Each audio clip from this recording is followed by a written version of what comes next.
Hi, it's KCCK's Culture Crawl. I'm Dennis Greene, and my guest today is Jesse Toming from the Cedar Rapids Downtown District. Jesse, welcome. Thank you so much for having me, Dennis. Much appreciated. Big weekend for the Downtown District, the first Blues Night in the Park. Yeah. Coming up on Friday, featuring a lot of local and national favorites. Before we talk specifically about this week's events, though, Jesse, the Downtown District has been involved in getting up and running some new events to attract people to downtown. So tell me about this that. is going to be the first in a new series. Our commission, the leadership of downtown, had a retreat last year where we just talked about the big stuff, strategic ideas and concepts to get folks excited about downtown again. You know, there were about 15,000 people that worked in the area before anybody heard of a coronavirus. So you go back to 2019, early 2020, and from those numbers today, it's been cut in half, roughly, on any given day of the folks that are actually there from that, 8 to 5 standpoint. Events are back, nightlife's back. We got a great, locally owned restaurant and bar scene down there, but the vibrancy from Monday through Friday is not the same as it was. And unlike 2008, when our community was faced with such a great challenge in the wake of the flood, this is a challenge that's being faced by every downtown and core district in the country, in the world for that matter. When you're not a natural tourist destination, when you're not a university town, you're really heavily reliant upon your large employers to be there the majority of the time, and then naturally you have those coffee meetings and lunches and happy hours and dinners, and a lot of those just don't happen as extemporaneously as they once did.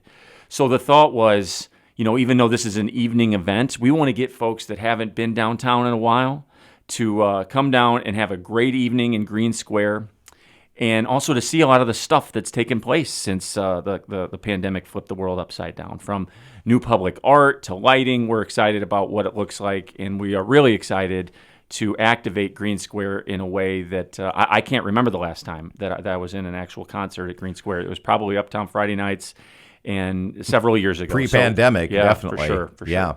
And I know that you have activated the great Brian Glick, who's been a guest on the Culture Crawl many times with Revival Theater, but what you've done, you said, hey, we want to attract people for all different kinds of reasons to downtown. Let's get an artist involved. Yeah, well, Brian's been instrumental in our setup at the end of the year for our holiday decor. Which looks spectacular. It's one of our signature projects every year, and Brian's a huge part of that.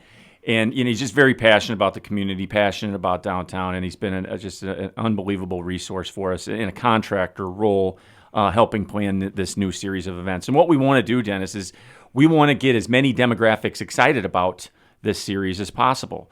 From our vantage point, Kevin B.F. Burton, we'll get into the more specifics here in a minute, but he's a local legend, right? He's a blues man through and through. So we thought, let's kick things off with the blues night, have some regional talent mixed in with some local talent, and then follow that up with some other events that'll attract different demographics throughout the summer. So music comes back to Greene Square Park, right? And it's blues, and we mentioned Kevin, but tell me who else is involved. So we got a couple featured artists in the form of Ken Valdez and Matthias Latin, who will open up for Kevin's band, and then for also the Keisha Pratt band from Texas, who's met and toured with Kevin in the past. And when we were putting this together earlier this winter and spring, we thought it would be a great blend to have some a local legend mixed in with some other local talent, but then also a regional and national act too. We're super excited about it. We think it's a great mix. And then also we'll have some great amenities and food options and drinks in the park that night for people to enjoy. What's the timing? We're going to open up just after 5 o'clock. There'll be 2 entrances coming into the event at Greene Square, and then the music starts at 6. And you mentioned food and drink? Yeah, we have Iowa Brewing Company is helping us co-produce the event. They'll have a couple different beer tents out there. And they'll be selling, soda and water, too, for folks that don't want to go the alcoholic beverage route. But then we also have some local favorites that are going to be posted up for food vendors that night. Willie Ray's Barbecue Shack, Need Pizza, a downtown staple, and Hipster from Marion is going to be the other vendor. And the Downtown Chop House will be spinning their cotton candy machine for folks to have a nice treat with that, too. And then we got a couple other pretty cool things that folks will be surprised by that night. And I think the park's going to look extraordinary in the evening hours. Greene Square Park looks spectacular since the big refit a few years ago, but I suspect a lot of people haven't really thought of it as its own destination. It's just a place you go and sit for a while during the farmer's market when you want to get off your feet.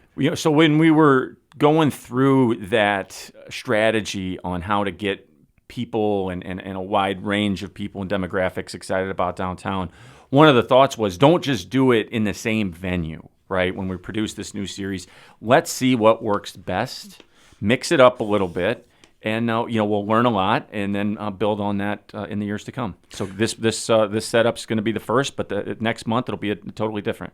Well, and with that in mind, you've got a jazz night coming up too, which is going to be in a totally different area. Spot. Yeah. Totally different setup. It won't be as expansive as what we're going to have Friday night with Greene Square, but we think it's going to be a really nice, intimate evening for folks and jazz enthusiasts and anybody on a Friday night in early summer that wants to come out and just enjoy some cool music, some great street food, and get appreciation of their downtown. It's Blues Night in the Park with Kevin B.F. Burt and also Ken Valdez, Matthias Latin, the Keisha Pratt Band coming up on Friday. Oh, what is admission charge? $5 at the door. Oh, yep. Geez. So that's I think it's a pretty bargain. good. Yeah, I think it's pretty twice good. The price. Yeah, I think it's a pretty good deal. But yeah, we're excited about this first one, and the forecast is looking good. So we hope that we get a lot of folks excited about this first big concert in Greene Square in quite some time. Well, it's great to have music coming back to downtown Cedar Rapids. We've had it with the farmers markets and things like that, but to actually have this is next level. Have a dedicated music event and featuring some of the great blues artists in the country. Congratulations on getting this up and running. Well, we appreciate it. We'll cross our fingers for good weather, and you're just going to do $5 at the gate, no advance or anything. $5 at the gate for this one. Talking about Jazz Night a little bit, maybe we can talk next month as the date draws near. But we're partnering with Cobble Hill on that. So there will be that $5 option for folks who maybe are just getting off work and want to enjoy some jazz and some street food. But there will be 200 pre-sold tickets for folks that want to have a table at Jazz Night, that want to have a Cobble Hill meal and a bottle of wine. We're working that out, and as soon as Blues Night's over, we're going to release that to the public. So a couple different options for Jazz Night, but first one's first, Friday night in Greene Square. All right, well, come back in a couple of weeks, and we'll talk Jazz Night downtown. That'd be awesome. I appreciate it. In the meantime, can people visit the website? www.downtowncr.org. You can keep up with all the stuff that we got cooking this year, this new event series, plus other projects that we're kind of right in the middle of, that we're working hard to take downtown to the next level. Great. Jesse, thanks for being with me today. Thank you, Dennis. Much appreciated. You can hear the Culture Crawl live on the radio many weekdays at 10:30, or download the podcast, watch or listen on your own schedule at kcck.org/culture, or using your favorite podcast player. I'm Dennis Greene, and I'll talk to you later.